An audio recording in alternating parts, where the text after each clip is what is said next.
ಓಂ ಮಹಾಗಣಪತಿ ಬುದ್ಧಿಪ್ರದಃ ಕ್ಷಿಪ್ರಪ್ರಸಾದಯನಃ ರುದ್ರಪ್ರಯೋಗಣಾದಕ್ಷಃ ಉಮಾಪುತ್ರೋಸ ಅಗನಾಶನಃ. ನಮಸ್ತೆ sir, first video ಇಲ್ಲ ತಿಳಿತೇನ ಮುತ್ಯಾಲ್ ನಗರ ಏರಿಯಲ್ಲಿ, but ಈ ದಿನ ಬೆಂಗಳೂರಲ್ಲಿ ಫಸ್ಟ್ ವಿಡಿಯೋ.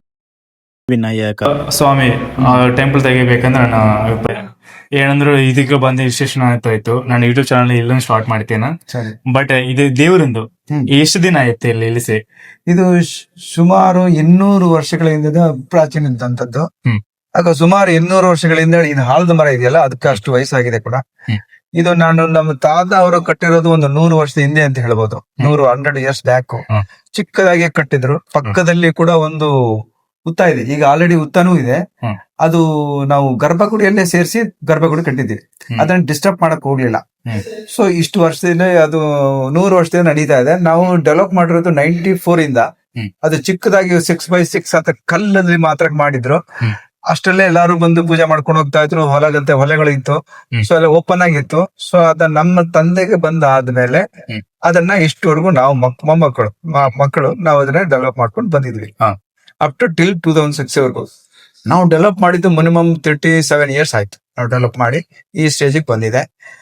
ಸ್ಥಳ ಪುರಾಣ ಹೇಳ್ಬೇಕು ಅಂದ್ರೆ ಇದು ಸ್ಥಳ ಪುರಾಣದಲ್ಲಿ ಸುಮಾರು ಒಂದು 80 ವರ್ಷದ ಹಿಂದೆ ಆ ಆಲದ ಮರ ನೋಡ್ಬಿಟ್ಟು ನಮ್ಮ ರಿಲೇಷನ್ ಚಿಕ್ಕಪ್ಪನವರಾಗಿರ್ಬೋದು, ಇದು ಒಂದು ಮರದಿಂದ ಇಷ್ಟು ಜಾಗ ವೇಸ್ಟ್ ಆಗುತ್ತಲ್ಲ ಅಂತ ಒಂದು ಅಭಿಪ್ರಾಯ ಬಂತು. ಅದೇನಂದ್ರೆ ಮಾರಕ್ಕೆ ನಮ್ ತೊಂದರೆ ಆಗತ್ತೆ, ಈ ಮರ ಅಡ್ಡ ಆಗತ್ತೆ, ನನ್ನ ಜಮೀನೆಲ್ಲ ಹಾಳಾಗತ್ತೆ ಅನ್ನೋ ಒಂದು ಉದ್ದೇಶ ಅವರಲ್ಲಿ ಇತ್ತು ಕೂಡ. ಅದಕ್ಕೋಸ್ಕರ ಒಂದು 4-5 ಜನನ ಕರ್ಕೊಂಡ್ಬಂದು ಅದನ್ನ ಕಡಿಯಕ್ ಬಂದ ತಕ್ಷಣನೇ ಆ ಸರ್ಪ ಏನು ನಮ್ಮ ಹುತ್ತ ಏನು ಪಕ್ಕದಲ್ಲಿ ಇದೆಯೋ, more than 20 feet 20 ಅಡಿ ಉತ್ತದ್ದು ಆ ಹುತ್ತ ಪ್ಲಸ್ ಮರ ಸೇರಿ ಸುತ್ಕೊಂಡ್ಬಿಡ್ತು. ಯಾವಾಗ ಸುತ್ತಕೊಂಡ್ಬಿಡ್ತೋ ಇವ್ರಿಗೆ ಕೈ ಕಾಲೆಲ್ಲ ನಡಗ್ಬಿಟ್ಟು ಭಯ ಬಿತ್ತು, ಎಲ್ಲ ಓಡೋಗ್ಬಿಟ್ಟು.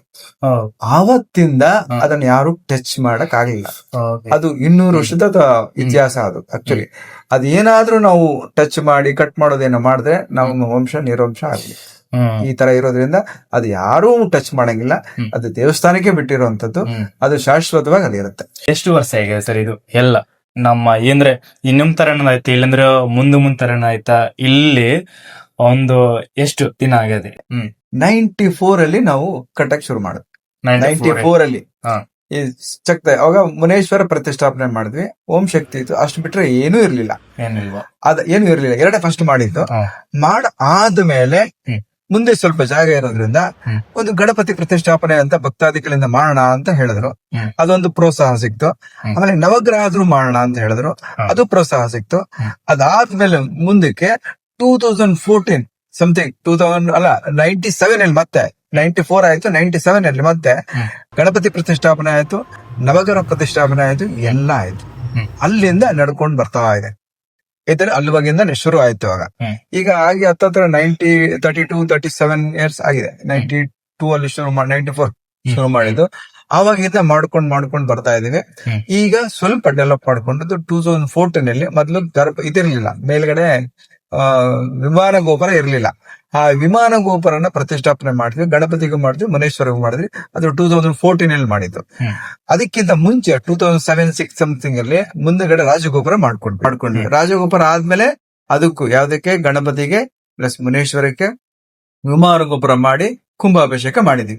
ಅಲ್ಲಿಂದ ಕಂಟಿನ್ಯೂಸ್ ಆಗಿ ರೆಗ್ಯುಲರ್ ಆಗಿ ದೇವಸ್ಥಾನ ನಡ್ಕೊಂಡು ಬರ್ತಾ ಇದೆ. ಅಂದ್ರೆ ಯಾರ ಕಡೆಯಿಂದ ಬಂದದ್ದು? ಇದನ್ನ ನಮ್ಮ ತಾತನ ಕಡೆಯಿಂದ, ಅವರು ಮುನ್ಷವಪ್ಪ ಅಂತ ಅವ್ರು ಸಂಪಾದನೆ ಮಾಡಿರುವಂತದ್ದು. ಅದ್ರಿಂದ ನಮ್ ತಂದೆಗೆ ಬಂತು. ನಮ್ ತಂದೆಗೆ ಬಂದಿರೋ ಭಾಗದಲ್ಲಿ ನಾವ್ ಇದನ್ನ ಡೆವಲಪ್ ಮಾಡಿರೋದು. ನಿಮ್ ತಾತ ಅಂದ್ರೆ ಈಗ ಎಷ್ಟು ವರ್ಷ ಜನರೇಷನ್? ಜನರೇಷನ್ ನಾವು 4ನೇ ತಲೆಮಾರು.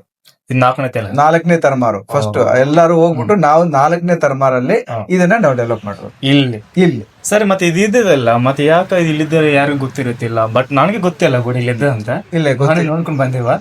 ಬಟ್ ಇಷ್ಟು ಇಲ್ಲ, ಇದು ಎಷ್ಟು ಪವಿತ್ರ ಗುಡಿ ಇಲ್ಲ, ದೇವಸ್ಥಾನ ಇಲ್ಲ ಆಯ್ತು. ಬಟ್ ಗಿಡ ಕೂಡ ಇಲ್ಲ ಆಯ್ತು. ಅಲ್ಲೋ ನಾಲ್ಕು ಸರ್ಕೊಂಡ್ ಕೂಡ ಇಲ್ಲಿ ನಮ್ ಕಡೆ ಅಂತ ಅದು ಪ್ರೂಫ್ ಆಯ್ತು. ಬಟ್ ಏನ ಎಷ್ಟು ಜನ ಇಲ್ಲಿ ಇದ್ದಾರೆ ಯಾರು ಗೊತ್ತಿಲ್ವಾ?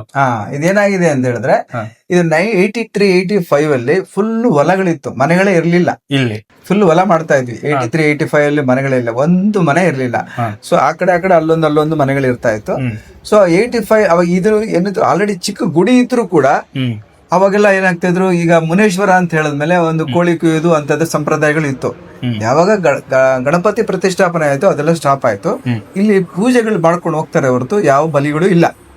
ಅರ್ಥ ಆಯ್ತಲ್ವಾ? ಆ ಒಂದ್ರಿಂದ ಈ ಜಾಗದಲ್ಲಿ ಅವಾಗ ಜನ ಯಾರು ಇರ್ಲಿಲ್ಲ, ಬೇರೆ ಮೈದಾನ ಇರೋದ್ರಿಂದ ಇದ್ರ ಕಡೆ ಅಷ್ಟು ಗೊತ್ತಿಲ್ಲ. ಹಳಬರು ಇರ್ತಾರಲ್ಲ, ಅಲ್ಲೊಬ್ರು ಹಳಬರು ಇರ್ತಾರಲ್ವಾ, ಅವರು ಸುಮಾರು ಹಲ್ಸೂರ್ಗೂ ಹೋಗಿದ್ದಾರೆ, ವಿಜಯನಗರ ಹೋಗಿದ್ದಾರೆ, ಆಮೇಲೆ ರಾಮಚಂದ್ರಪುರ ಹೋಗಿದ್ದಾರೆ, ಹಬ್ಬಿಕೆರೆ ಹೋಗಿದ್ದಾರೆ. ಅವರೆಲ್ಲ ಇಲ್ಲಿದ್ದು ಬೇರೆ ಕಡೆ ಹೋಗಿ ಟ್ರಾನ್ಸ್ಫರ್ ಆಗಿದ್ದಾರೆ, ಅಂದ್ರೆ ಬೇರೆ ಕಡೆ ಹೋಗಿ ಸೆಟ್ಲ್ ಆಗಿದ್ದಾರೆ. ಪ್ರತಿ ವರ್ಷ ಬಂದು ಎಲ್ಲರೂ ಫುಲ್ ಫ್ಯಾಮಿಲಿ ಸಮೇತ ಬಂದು ಈ ಮುನೇಶ್ವರನಿಗೆ ಪೂಜೆ ಮಾಡ್ಕೊಂಡು ಇಲ್ಲೇ ಅಡಿಗೆ ಮಾಡಿ ತಿಂದು ಹೋಗ್ತಾರೆ. ಅಡಿಗೆ ಅಂತ ಹೇಳಿದ್ರೆ ಸ್ವೀಟ್ ಪೊಂಗಲ್ ಮಾಡ್ತಾರೆ, ಅದು ಹಿಂದೆಗಡೆ ದೇವಸ್ಥಾನದ ಹಿಂದೆಗಡೆ ಇರುತ್ತೆ. ಆ ವ್ಯವಸ್ಥೆ ಮಾಡಿದೀವಿ ಕೂಡ, ಮಾಡ್ಕೊಂಡು ಹೋಗ್ತಾ ಇದಾರೆ. ಅವ್ರ ಹಳಬರು ಯಾವತ್ತೂ ಮಿಸ್ ಮಾಡಿಲ್ಲ ಕೂಡ. ಖಂಡಿತವಾಗಿ ಬಂದು ಪೂಜೆ ಮಾಡ್ಕೊಂಡು ಅವರ ಕಾರ್ಯಕ್ರಮಗಳ ಮನೇಲಿ ಮಾಡ್ಕೊಂತಾರೆ. ದೇವರಿಗೆ ನೈವೇದ್ಯ ಏನ್ ಮಾಡ್ಬೇಕು ಅದನ್ನ ಅಲ್ಲಿ ಮಾಡ್ಬಿಟ್ಟು ಎಲ್ಲರೂ ತಿಂದ್ಬಿಟ್ಟು ಹೋಗ್ತಾರೆ. ಓಕೆ, ಒಳ್ಳೆ ಕಾರ್ಯ ಆಯ್ತು ಸರ್. ಸರ್, ಇನ್ನೊಂದು ಈಗ ಏನೋ ಒಂದು ಸ್ಟಾರ್ಟ್ ಆಗೋದಿಲ್ಲ, ಇಲ್ಲೂ ಕೂಡ ಅದು ಭಗವದ್ಗೀತೆ ವ್ಯವಸ್ಥೆ ಅಂತಿರಲ್ಲ, ಅದು ಕೂಡ ಹೇಳಿದ್ರೆ ನಮ್ಗೆ ಅದು ಒಳ್ಳೆ ಜನಗಳು.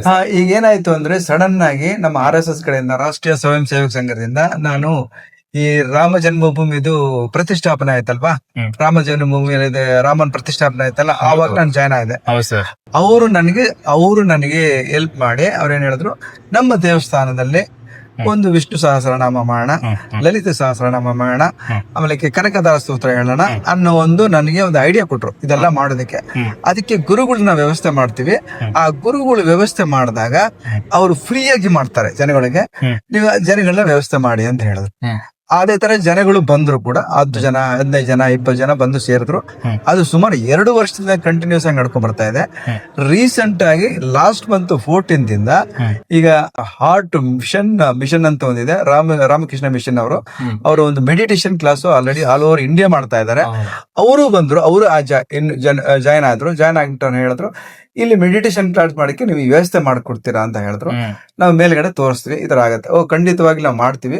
ಇಲ್ಲಿ ಸುಮಾರು ಏರಿಯಾದಲ್ಲಿ ನಾವು ಮಾಡ್ತಾ ಇದೀವಿ. ರಾಜನಗರ, ಬಾಹುಬಲಿ ನಗರ, ಯಶವಂತಪುರ ಎಲ್ಲಾ ಕಡೆ ಮಾಡ್ತಾ ಇದೀವಿ. ಈ ಏರಿಯಾದಲ್ಲಿ ಇಲ್ವಲ್ಲ, ನಾವು ಮಾಡ್ತೀವಿ, ಫ್ರೀಯಾಗಿ ಬಂದ್ ಮಾಡ್ತೀನಿ ಅಂದಾಗ ನಮ್ಗೆ ಒಂಥರ ಮಾಡ್ಬೇಕು ಅನ್ನೋ ಒಂದು ಖುಷಿ ಆಯ್ತು. ಆ ಖುಷಿಯಿಂದ ಮಾಡಕ್ಕೆ ವ್ಯವಸ್ಥೆ ಮಾಡಿದ್ವಿ. ಅವತ್ತಿಂದ ಕಂಟಿನ್ಯೂಸ್ ಆಗಿ weekly Saturday every 5:15 6:15 meditation class ನಡೀತಾ ಇದೆ. ಅದ್ರ ಜೊತೆಲಿ 6:15 7:30 ಭಗವತ್ ಪಾರಾಯಣ ಮಾಡ್ತಾ ಇದ್ದಾರೆ. ಅದು ಜಸ್ಟ್ ಒಂದು 2 ವೀಕ್ಸ್ ಇಂದ ಶುರುವಾಗಿರುವಂತ ವ್ಯವಸ್ಥೆ. ಅದೇ ಲಲಿತ ಸಹಸ್ರನಾಮ, ವಿಷ್ಣು ಸಹಸ್ರನಾಮ ಎಲ್ಲ 2 years ಇಂದ ನಡ್ಕೊಂಡ್ ಬರ್ತಾ ಇದೆ. ಅದು ಮಂಗಳವಾರ, ಬುಧವಾರ, ಗುರುವಾರ. ಇದು ಓನ್ಲಿ ಫಾರ್ ಸಾಟರ್ಡೆ ಈವ್ನಿಂಗ್ ಇರುತ್ತೆ. ವೀಕ್ಲಿ ಒನ್ಸ್ ಇರುತ್ತೆ. ಭಗವದ್ಗೀತಾ ಪಾರಾಯಣ ಕೂಡ ವೀಕ್ಲಿ ಒನ್ಸ್ ಇರುತ್ತೆ.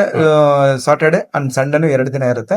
ಅವ್ರದ್ದು ಒಂದೇ ದಿನ ಇರುತ್ತೆ. ಆರ್ಟ್ ಆಫ್ ಮಿಷನ್ ಇದೆಯಲ್ವಾ, ಅವ್ರು ರಾಮಕೃಷ್ಣ ಮಿಷನ್ ಅವ್ರದ್ದು, ಅದು ವೀಕ್ಲಿ ಒನ್ಸ್ ಸಾಟರ್ಡೆ 1 day ಇರುತ್ತೆ.